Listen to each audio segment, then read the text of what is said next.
કાંડ કરવો પડશે એમ. કેમ કાંડ? કાંડ એટલે ફૂંકાઈ. હવે આગળ વધવું હોય ને તો કોક નવું કરવું પડશે. નવું ચંદન ઉઠાવું છે, ચંદન. ચંદન પેલા કપાળે ઉઘેડવા તો લાય. આપડી મુઠાઈ કેટલું મૂકું છે.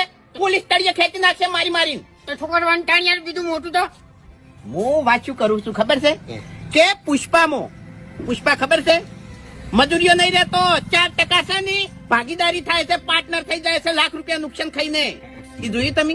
અને એમાંથી રહ્યો માલિક બને છે.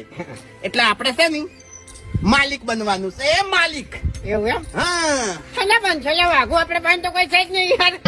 માલિક છેલ્લે થા કે તારા જોડે છે ને દિમાગ નહીં પેલા તો તાણી દિમાગ નો ઉપયોગ કરતા આપડી મોટા માલિક બનશે અને આ ગોમ ઉપર છે ને આપણું રાજ હશે. તો કોઈ તુલે નહીં આપણા પાસે તો છે ને યાર માલિક બનશે. તું એ કેવી વાતો કરી? અત્યારે તો 150 રૂપિયા મજૂરી જવાની હેડ નહીં યાર. હે કરી દીધી ને ચકડી.